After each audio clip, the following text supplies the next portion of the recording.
کہ میرے گھر میں دین ہے کہ نہیں، آدمی اس کا فکر کرے۔ اب جو ہے آج میں ایک وظیفہ آپ کو سکھاتا ہوں۔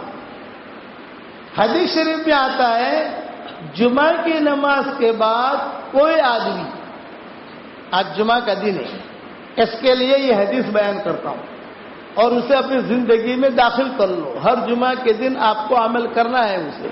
اور حدیث شریف میں ہے کہ حضور صلی اللہ علیہ وسلم فرماتے ہیں جمعہ کی نماز کے بعد کوئی آدمی اگر 100 مرتبہ سبحان اللہ العظیم و بحمدہ، بس اتنا، آگے کچھ نہیں پڑھنا، نہ آگے پیچھے درود شریف پڑھنا ہے، نہ آگے جتنا نبی نے کہا ہے اتنا کرو، کہ سبحان اللہ العظیم و بحمدہ 100 مرتبہ جمعہ کی نماز کے بعد کوئی آدمی اگر پڑھے گا تو پڑھنے والے کے اللہ 1,00,000 گناہ معاف کریں گے، اور اس کی ماں کے 12,000 گناہ معاف، اور اس کے باپ کے 12,000 گناہ معاف۔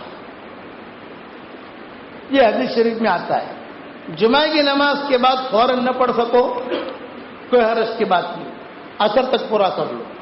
عصر کے بعد عصر تک بھی نہ پڑھ سکو تو سورج غروب ہونے سے پہلے پہلے پورا کر لو، لیکن پڑھ لو سبحان اللہ العظیم و بحمدہ۔ کتنی مرتبہ پڑھنا ہے بھائی؟ 100 مرتبہ۔ اچھا، ہماری خواتین چونکہ مسجدوں میں نہیں آتی، اس کے لیے میں ان کے لیے یہ کہتا ہوں کہ کوئی بات نہیں، آپ ظہر کی نماز کے بعد پڑھ لو۔ ان کے جو ظہر کے گھر میں ظہر کی نماز پڑھتی ہیں، ظہر کی نماز کے بعد وہ پڑھ لیں، اور ان کے لیے بھی یہی ہے کہ ابھی اچھا ہے فوراً پڑھ لیں، فوراً نہیں پڑھ سکتی، کھانا پکانا ہے، شوہر آنے والا ہے، کھانا تیار کرنا ہے، مہمان آنے والے ہیں، پھر اس کے بعد عصر تک پورا کر لو۔ عصر تک نہیں کر سکتے تو غروب تک پورا کر لو۔ فائدہ یہ ہوگا 1,00,000 گناہ ہمارا معاف، ماں کے 12,000 گناہ معاف، باپ کے 12,000 گناہ معاف۔ ایک عورت پڑھتی تھی، 5 سال کے بعد اس کی ماں خواب میں آئی، اور اس کی ماں نے خواب میں آ کر کہا بیٹا ہر جمعہ کو تو میرے 12,000 گناہ معاف کراتی تھی، آج اللہ کے کرم سے میں پاک صاف ہو گئی، کہ آج جو ہے میں پاک صاف ہو گئی، میرے گناہ معاف ہو گئے، اب پاک صاف میں ہو گئی۔ اس لیے یہ حدیث شریف میں ہے، اس کا اہتمام کرو گے انشاءاللہ۔ دوسری حدیث یہ ہے کہ جمعہ کی نماز کے بعد کوئی آدمی اگر 7 مرتبہ سورہ اخلاص پڑھ لے اور 7 مرتبہ سورہ فلق اور 7 مرتبہ سورہ ناس، 7 مرتبہ سورہ اخلاص، 7 مرتبہ سورہ فلق، 7 مرتبہ سورہ ناس، اس کی ترتیب بھی یہی ہے، مردوں اور عورتوں کے لیے۔ عورتیں گھر پہ پڑھ سکتی ہیں، مرد یہاں پڑھ سکتے ہیں، اور غروب تک پڑھ سکتے ہو، فوراً نہ پڑھ سکو تو عصر تک، غروب تک پورا کر دو۔ تو حضور صلی اللہ علیہ وسلم فرماتے ہیں اگلی جمعہ تک اللہ تعالیٰ ہر برائی سے اس کی حفاظت کرے گا،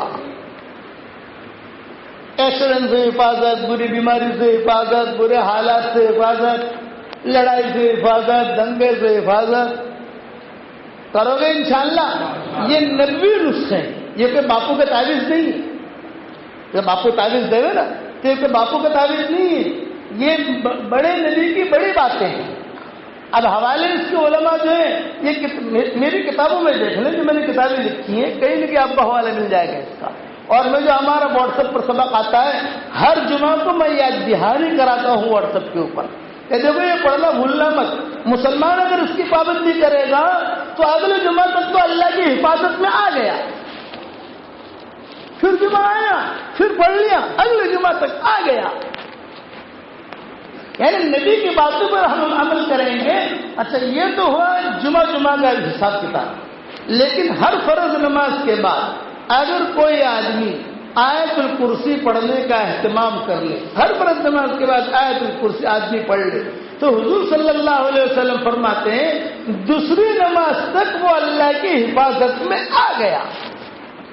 فجر بعد پڑھ لیا، ظہر تک اللہ کی حفاظت میں آ گیا، ظہر بعد پڑھ لی تو جو عصر تک اللہ کی حفاظت میں آ گیا۔ اب اگر 5 وقت میں یہ نمازیں پڑھی اور 5 وقت کی نماز کے بعد آیت الکرسی پڑھ لی، سیکھنے میں کتنی دیر لگتی ہے؟ 2 بڑے بڑے فائدے ہیں۔ یہ جو پالن پور کی ہماری اسٹیشن والی مسجد ہے نا، میں چھوٹا سا تھا تو ہمارے والد صاحب رحمۃ اللہ علیہ نے بچپن میں ہمیں بتایا تھا بیٹا ہر فرض نماز کے بعد آیت الکرسی پڑھ لیا کرو. 2 بڑے بڑے فائدے ہوں گے.